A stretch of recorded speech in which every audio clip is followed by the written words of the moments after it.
Bismillahirrahmanirrahim. Innal hamdalillah nahmaduhu wa nasta'inuhu wa nastaghfiruh wa na'udzu billahi min shururi anfusina wa min sayyiati a'malina man yahdihillahu fala mudilla lahu wa may yudlil fala hadiya lahu. Ashhadu an la ilaha illallah wahdahu la syarika lahu wa ashhadu anna Muhammadan abduhu wa rasuluh.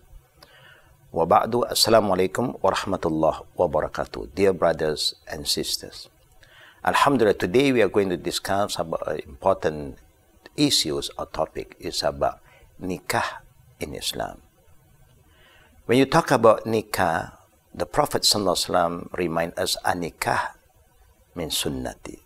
Nikah is one of the Prophet's sunnah and highly recommended sunnah for those who have the means.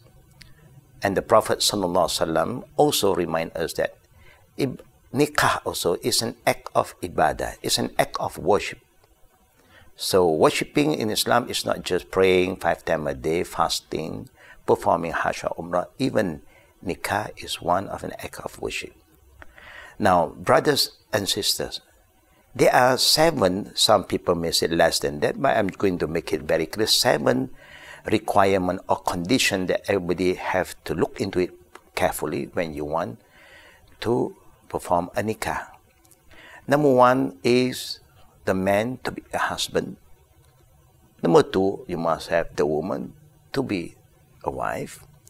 Number 3 is the dowry. Of course, the man have to give some dowry or mahar to the lady or to the girl. Number 4 is 2 witnesses, male witnesses. Number 5 is the person or the qadi or the imam who is going to perform the nikah. Number 6 is there is an ijab kabul, meaning there will be an imam who will say to you, I am marrying you to so and so with the dowry so much, and the husband or the man to be a husband just have to say, I accept. Alhamdulillah. He don't have to recite a long kabul, just say, I accept. And one of the important thing also is the wali. The wali can be the person who conduct the nikah, or the wali will give the consent to an imam or a qadi.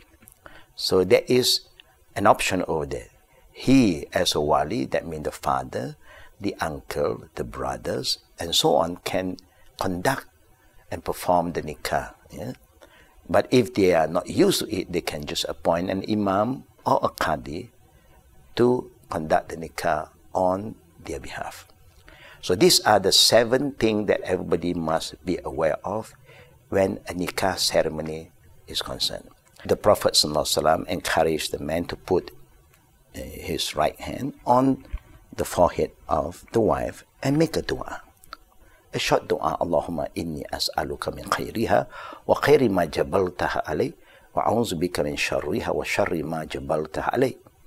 A very short one, asking Allah to protect us from our partner, the wife. The same go to the wife, to the husband. Whatever that is good, may Allah give it to us. Whatever that is not good, may Allah protect us from all the bad things that may come from both parties.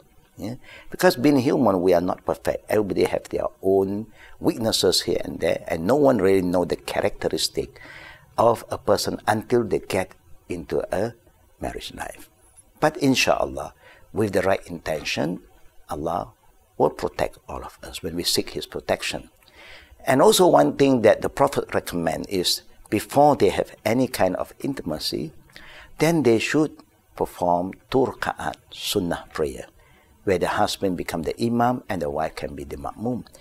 But one thing that I like to remind a lot of brothers and sisters, it is not necessary to do it in front of everybody. After the ijab kabul ceremony, it's not necessary. It's just a reminder to them that don't forget to perform this before you have any relationship. But today, sometimes there are some tradition, they insist that the husband will perform the prayer in front of everybody, and this is not one of the sunnah of the Prophet sallallahu alaihi wasallam. Now, to perform the prayer is a sunnah. To do it in front of people immediately after ijab qabul is not the sunnah.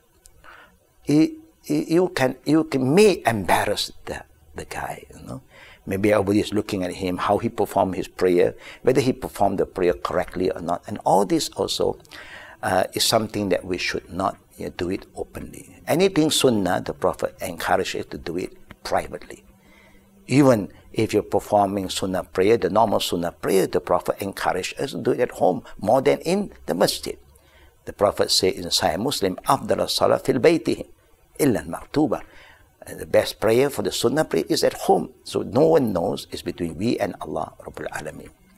Now the nikah in Islam is very simple, very straightforward. But of course, there are a lot of tradition and other things involved. Anything that do not contradict the Islamic value is okay. We can go along with, inshallah. But if it contradicts, then we are not supposed to follow, because we Muslims have our own value and have our own do and don'ts. We should not confuse the ceremony. It is an Islamic event. Walima in Islam is wajib, but we should not have all the other un-Islamic activities to take place. Sometimes there are people who call the bride and the groom to sing, to dance, and so on. This is something that we should try our best and make sure that it won't happen in a Islamic marriage. So, brother and sister, we hope Allah Rabbul Alameen will make it easy for all of us who are seeking Allah's rida. We are doing for the sake of Allah, and we try our best to follow the sunnah of the Prophet sallallahu alaihi wasallam, and not just to follow the tradition. One thing I like to add also is about after marrying. Now, if the brother is marrying the sister and it's the sister's first marriage, then she have about 7 days right to have full time or some privacy with the husband. But if the brother is marrying a divorcee or a widow, then she only has 3 days right. Now, why there's a difference between 7 and 3? Because for a widow and divorcee, they have experience. So you don't need a lot of time to get to know each other. But for of the first marriage sister, she's totally new. Everything is very new to her. So it's important for them to have extra time to get to know each other better, so that they're understanding and so that they will get closer to each other without the interference of any family members. That means both of them should have their own privacy alone, normally known as what the modern term they use, honeymoon.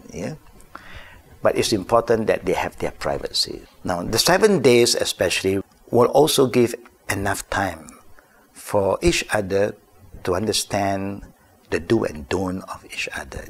In life, everybody has something that you like and something that you dislike.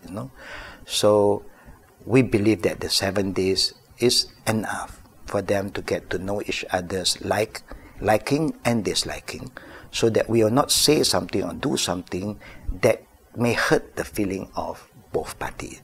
And this is very important, meaning it's very important to have the art of communication, how to communicate with each others, how to understand each other's liking and disliking. So we hope that Allah Rabbul Alameen will make it easy for all of us to understand the rights and the responsibility from both parties, so that Allah Subhanahu wa Ta'ala blessing will be with us. Amin Ya Rabbal Alameen. May Allah protect us from further fitna, so that our nikah ceremony will be accepted by Allah as an act of ibadah. Amin Ya Rabbil Alamin. Wa billahi tawfiqi wal aqri da'wana. Walhamdulillahi Rabbil Alamin. Subhanakallahumma bihamdik. Ashhadu an la ilaha illa ant. Astaghfiruka wa atubu ilayk. Assalamualaikum warahmatullahi wabarakatuh.